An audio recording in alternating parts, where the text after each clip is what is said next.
Mudah-mudahan diberkahi oleh Allah Subhanahu wa taala. Amin ya rabbal alamin. Jadi pengajian kita malam ini yaitu mengulang daripada pengajian malam Senin yang lalu, berhubungan untuk pemerataan pelajaran kita, karena masih banyak kemarin yang belum sempat datang, maka malam ini bisa hadir. Jadi makanya kita akan ulang kembali pengajian kita lalu, yaitu di bab yang keempat, pasal yang keempat. Jadi sebelum kita masuk pada pengajian kita, baiklah kita perhatikan sabda Rasulullah sallallahu alaihi wasallam.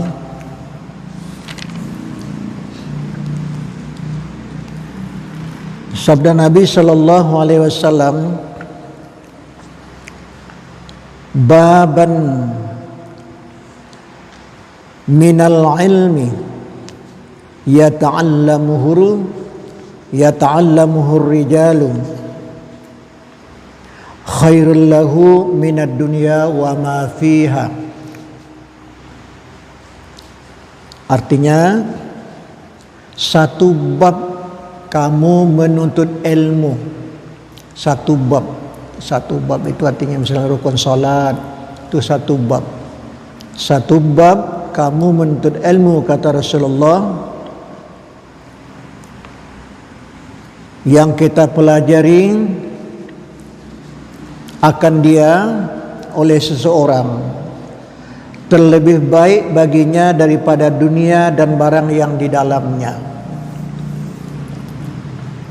Satu bab kita nuntut ilmu itu lebih baik daripada dunia dan segala isinya. Bagaimana kira-kira itu ukurannya itu? Kalau kita buat ukuran, dunia ini dengan segala isinya kita jual, banyak tak duitnya itu kira-kira? Kita jual dunia ini, kita jual segala isinya yang di dalam bumi. Ada minyak, ada intan, ada emas, lautan, gunung, ganang, ikan, binatang dijual. Kemudian kita infakkan pada jalan Allah, disedekahkan. Banyak tak kira-kira pahalanya itu? Ya Allah, lebih baik atau lebih banyak pahalanya menuntut ilmu satu bab saja. Rukun sembahyang berapa? 13. Yang pertama ini sudah dapat, sudah balik. Lebih baik daripada dunia dan segala isinya. Dan lagi sabda Nabi sallallahu alaihi wasallam, huduru majlisi alimin, hadir di majlis taklim. Itu hadir saja, duduk saja, dengar, diam. Afdalu min salatin alfin rakaah, lebih baik daripada sembahyang sunat 1000 rakaat. Ditambah dengan pahala yadu alfin marid, menengok orang sakit 1000 orang. Ditambah lagi dengan pahala wasyuhudi alfi janazah, takziah kepada orang mati 1000 orang. Dikumpul pahala sembahyang sunat 1000 rakaat. Kemudian ditambah dengan pahala nengok orang sakit 1000. Ditambah lagi dengan ziarah ke orang meninggal 1000. Lebih afdal ke majlis taklim. Faqila ya Rasulullah, sahabat bertanya, ya Rasul, wa min qiraatil Quran, bagaimana kalau kami baca Quran? Nah, kami tak nengok orang sakit, kami tak sembahyang, kami tak nengok orang meninggal, kami baca Al-Quran terus, tapi tak pergi majlis taklim. Apa kata Rasulullah, wahal yanfa'ul Quran, tidak berfaedah engkau baca Al-Quran illa bil almi, kecuali dengan ilmunya. Dan lagi sabda Nabi SAW, man ja'al mautu, barang siapa yang datang ajalnya, mati maksudnya kan mati, wa huwa yutlubul ilma, padahal dia sedang dalam jangka menuntut ilmu, liyuhyi bihil Islam, untuk menghidupkan Islam, bukan untuk megah. Untuk ilmu tadi bukan untuk bermegah-megah, bukan untuk masyhur, mencari sebutan, nak jadi inilah, jadi iya, gitulah. Tidak, tapi karena menghidupkan Islam untuk diamalkan. Fa bainahu wa bainal anbiya, dan antara dia dengan antara para anbiya, fil jannah, dalam surga, darajatan wahidah, satu derajat dalam surga dengan para nabi. Masya Allah, begitu kelebihan menuntut ilmu. Jadi ilmu mana itu yang dimaksudkan dengan seperti itu? Inilah ilmu yang wajib dipelajari, yang bisa mendapat pahala seperti yang disebutkan hadis Rasulullah tadi. Di dalam bab yang nomor 4 ini, kita ulang kembali. Bismillahirrahmanirrahim. Bermula pasal yang keempat pada menyatakan segala ilmu yang dituntut fardu ain. Nah, ini dia ilmunya, yang pahala seperti tadi itu. Tak termasuk ilmu-ilmu masalah dunia, ilmu pertanian, ilmu perbintangan, ilmu segala macam, tidak. Ini ilmu yang wajib dipelajari fardu ain. Bermula ilmu yang diwajibkan fardu ain pada menuntut akan dia 3 perkara. Nah, ada 3 ilmu. Yang pertama ilmu tauhid, dinamakan juga ilmu usuluddin. Kemudian dinamakan pula ilmu akidah. Nah, inilah dalam kitab ini ilmu tauhid. Nanti kalau disebut orang ilmu usuluddin itu juga. Kemudian disebut lagi ilmu akidah itu juga. Jadi apa arti ilmu tauhid? Ilmu yang mengesahkan Allah, zat, sifat, af'al. Inilah yang wajib diesahkan. Wahid. Kemudian disebut ilmu usuluddin. Apa arti ilmu usuluddin? Itu pokok agama, pondasinya. Kalau tauhid ini tak selesai, artinya syirik, menyekutukan Allah, maka semua amalnya ditolak oleh Allah Subhanahu wa taala. Sehingga Allah mengatakan, kalau mati dalam menyekutukan Allah, kekal dalam neraka selama-lamanya. Yang ketiga ilmu akidah. Arti ilmu akidah yaitu kesimpulan-kesimpulan keyakinan,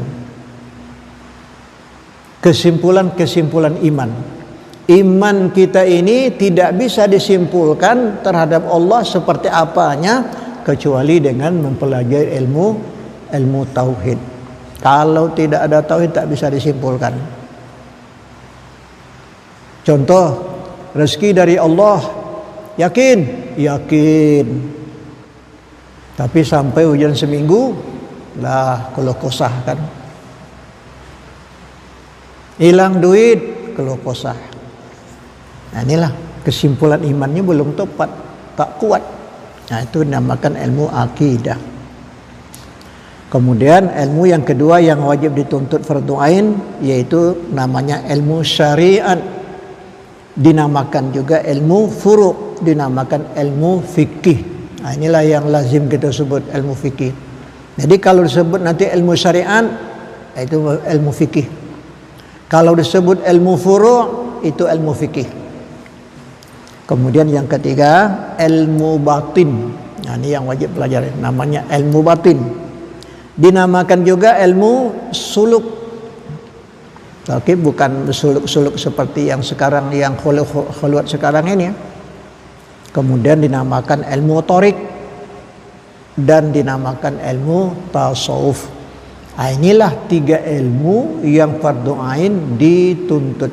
Arti fardu ain, wajib setiap orang mukallaf, laki-laki dan perempuan, baligh kemudian berakal, tidak bisa diwakilkan. Pergilah abang dulu pergi nuntut ilmu, abu wakil sama abang aja lah. Boleh, tapi nanti sampai ke rumah abangnya wajib diajar istrinya itu seperti pelajaran tadi, supaya dia mengerti. Tapi kalau tidak diajar, itu tak bisa. Bini pergi, laki tak bagi ambo wakil aja lah ke bini. Tidak boleh diwakil-wakil, itu arti fardu ain. Wajib fardu ain. Inilah yang disebutkan oleh Rasulullah sallallahu alaihi wasallam, talabul ilmi faridatun ala kulli muslimin. Artinya menuntut ilmu itu adalah fardu atas tiap-tiap kaum muslimin. Adapun qadar yang wajib pada fardu ain. Adapun qadar yang wajib fardu ain pada menuntut ilmu tauhid, yaitu sekira-kira menuntut ilmu yang diketahui dengan dia akan zat Allah. Mana ukurannya? Ukuran yang wajib untuk ilmu tauhid ini. Yang pertama, sekira-kira mengetahui tentang zat Allah. Ala paham belum zat Allah? Lah tahu belum zat Allah? Belum. Wajib dipelajari. Kemudian sesudah tahu zat Allah, lalu mengetahui sekalian sifat yang salbiyah. Sifat salbiyah 5. Sudah tahu sifat salbiyah yang 5 dan segala sifatnya yang subutiyah. Itu sifat ma'ni dan sifat ma'nawiyah. Jadi jumlahnya 20. Makanya yang wajib kita hafal-hafal ini 20 sifat. Jangan tak tahu. 20 sifat harus tahu dalilnya, kemudian wajib tahu, kemudian faham. Jangan tak paham. Kemudian apalagi yang wajib dipelajari dalam ilmu tauhid tadi, fardu ainnya itu, yaitu dan mengetahui segala af'alnya, perbuatan Allah. Inilah yang dibahas dalam ilmu tauhid yang wajib diketahui fardu ain.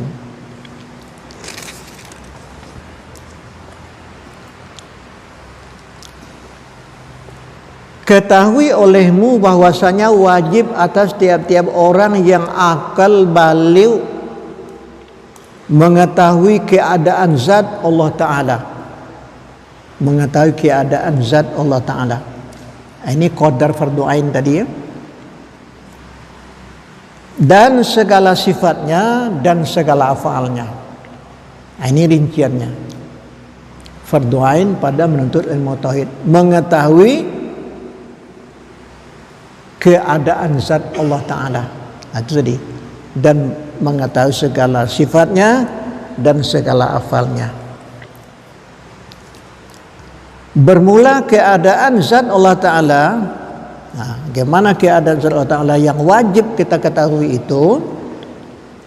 Bermula keadaan zat Allah Ta'ala bahwasanya wajib kita i'tiqadkan akan keadaan zat Allah Ta'ala itu, yaitu zat yang wajibal wujud. Paham? Zat Allah Ta'ala itu keadaannya wajibal wujud, wajib ada selama-lamanya. Arti wajib di sini jangan diartikan wajib sama dengan wajib syar'i, syarak. Kalau wajib pada syarak, kita kerjakan diberi pahala. Kalau ditinggalkan berdosa. Jadi jangan diartikan seperti itu. Kalau diartikan seperti itu, berarti Tuhan mengandung dosa, mengandung pahala. Nah, jadi makanya arti wajib di sini pasti ada. Zat Allah Ta'ala itu pasti ada. Nah, yakinkan.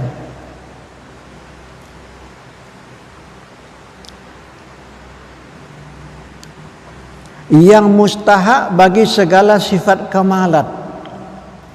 Inilah yang patut, yang pantas bersifat dengan segala sifat kamalat. Jadi keadaan zat Allah Ta'ala itu wajibal wujud, yang mustahak bersifat dengan segala sifat kamalat. Kamalat artinya sempurna. Selain dari zat Allah tidak ada yang bersifat kamalat. Tidak boleh kita mengatakan atau meyakini terhadap seseorang itu sempurna. Tidak boleh. Nah, jadi makanya kalau dalam kaji tasawuf merasa diri sempurna itu takjib, itu tidak ada. Selain dari Allah tidak ada yang sempurna, semuanya kekurangan, kurang semuanya. Jadi makanya kalau kita merasa sempurna itu termasuk syirik, menyekutukan Allah Subhanahu wa Ta'ala. Nah, jadi makanya dalam pengajian ilmu tasawuf itu hati-hati memuji seseorang. Apa yang kita puji terhadap seseorang tadi, misalnya kan, si fulan sudah sempurna, sudah baik. Nah, itu berdosa, nanti itu berdosa kan. Apalagi yang dipuji. Jadi makanya kata Rasulullah, apabila engkau memuji seseorang, berarti engkau menyembelih mereka. Sama dengan disembelih itu, memuji orang itu. Karena nanti dengan pujian kita dia merasa sempurna kan. Kan akibat dari pujian itu adalah kesempurnaan. Yang dipuji itu adalah kesempurnaan. Jadi akibatnya apabila kita memuji terhadap seseorang, dia merasa sempurna, samalah dengan disembelih. Itu sudah rusak orang tuh. Jadi oleh karenanya kalau seandainya kita dipuji orang, itu cepat ingat dalam pengajian kita selalu disampaikan, cepat ingat yang dipuji itu bukan kita. Yang dipuji itu adalah Allah Subhanahu wa Ta'ala. Apa yang dipuji orang sama kita? Pemurah misalnya. Bersifat pemurah, kita bersifat pemurah. Pemurah kita itu adalah kurnia dari Allah. Allah Ta'ala sayang kepada kita, dia anugerahkanlah sifat pemurah. Lalu dipuji. Cepat memandang yang dipujinya itu adalah Allah, bukan aku yang dipuji, Allah. Kalau memandang kita yang dipuji, kita merasa sempurna, itulah samalah dengan sudah disembelih itu. Rusak. Hancur kita. Nah ini. Tapi jarang orang yang tidak gembira dipuji kan. Tapi hati-hati bagi kita, inilah supaya kita itu ada majelis taklim, supaya kita tahu apapun bentuk pujian terhadap kita, semuanya itu adalah dari Allah Subhanahu wa Ta'ala. Pujilah. Jadi kalau kita tahu tidak masalah. Pujilah, apapun yang dipuji, tetap kita memandang Allah Subhanahu wa Ta'ala yang dipuji. Jadi selain daripada Allah tidak ada yang boleh disebut dengan sifat sempurna. Jadi zat Allah Ta'ala itu wajibal wujud, yang mustahak bagi segala sifat yang kemalat. Itulah yang patut, yang pantas bersifat dengan sifat kesempurnaan. Dan maha suci daripada segala sifat kekurangan. Maha suci daripada sifat kekurangan. Jadi kekurangan itu seperti apa? Ya lawan dari sifat 20 itu adalah kekurangan. Kudrat artinya kuasa, lawannya lemah. Kalau Allah Ta'ala itu lemah, itu namanya kekurangan. Sami artinya mendengar. Kalau Allah Ta'ala itu peka, itu namanya kekurangan. Jadi inilah yang pertama, wajib kita etikotkan keadaan zat Allah Ta'ala itu wajibal wujud, wajib ada selama-lamanya. Bagaimana ada Allah Ta'ala? Nah, inilah yang selalu kita sebut, kita sampaikan dalam pengajian. Ingat, masih ingat kan? Bagaimana ada Allah Ta'ala?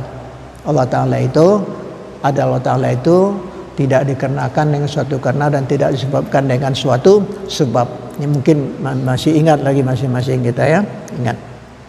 Nah. Yang mustahak bagi segala sifat kemalat dan maksudnya daripada segala kekurangan. Nah, ini zat Allah. Jadi nanti kalau kita mengkaji, mendalami tentang zat Allah, semakin dikaji, semakin didalami, semakin menambah kebingungan. Bingung. Zat artinya diri. Nah, jadi bagaimana zat Allah Ta'ala itu? Nah, inilah pengajian kita dulu. Zat Allah Ta'ala itu bukan jisim,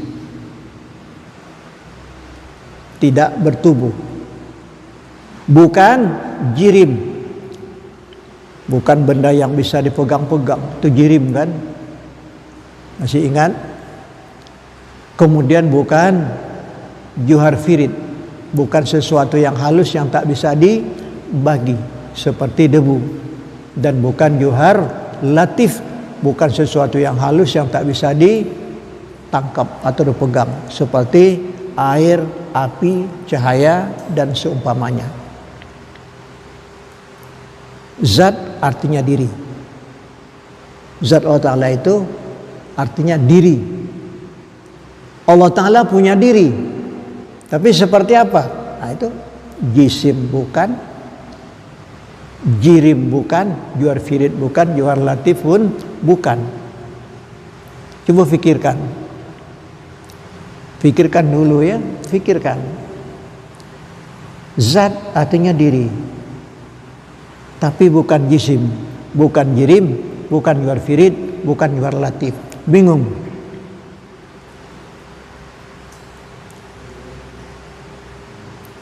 Kalau tak bingung, keluar dari manusia. Termasuk apa tuh? Ya kalau secara kasarnya sapi kan. Kalau sapi tak bingung.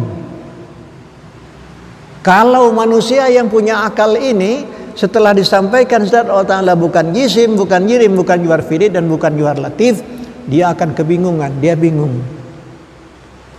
Lalu wajib lagi kita etikatkan zat Allah Ta'ala itu tidak di kanan, berarti di kiri. Tidak di kiri, berarti depan. Tidak di depan. Belakang, tidak di belakang. Di atas, tidak di atas. Dan tidak di bawah. Di kanan tidak, di kiri tidak, di depan tidak, di belakang tidak, di atas tidak, di bawah tidak. Padahal Allah Ta'ala itu wujud. Bingung kan? Bingung. Berarti tak ada. Bingung. Biarlah nak bingung. Seperti itu. Itulah tadi. Kalau yang manusia punya akal, dia akan kebingungan. Tapi tidak masalah. Yang tak boleh stres.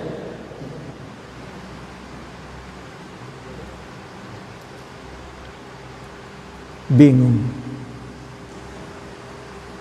Lalu wajib pula kita etikatkan zat Allah Ta'ala itu tidak jauh. Nah, berarti dekat. Tidak dekat, tidak bermasa dan tidak dikandung oleh masa. Tidak di dalam sesuatu dan tidak sesuatu di dalamnya.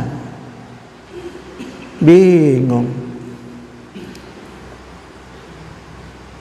Lalu bagaimana lagi? Tidak bergerak dan tidak diam. Bergerak tidak, diam, tidak.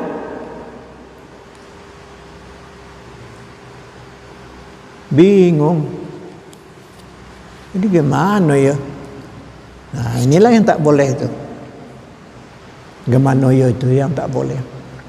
Jadi yang tidak boleh difikirkan. Nah, inilah karena Rasulullah mungkin dia tahu umatnya akan kebingungan tentang zat Allah Ta'ala ini, maka Rasulullah memberikan komentar, peringatan, la yatafakkaru fi zatillah, jangan engkau fikirkan zat Allah. Bingung boleh, difikirkan jangan. Arti difikirkan kita udah bingung, jadi gemano ya itu namanya difikirkan, itu tidak boleh lagi. Sudah seperti tadi, bingung ya biarlah nak bingung, memang begitu.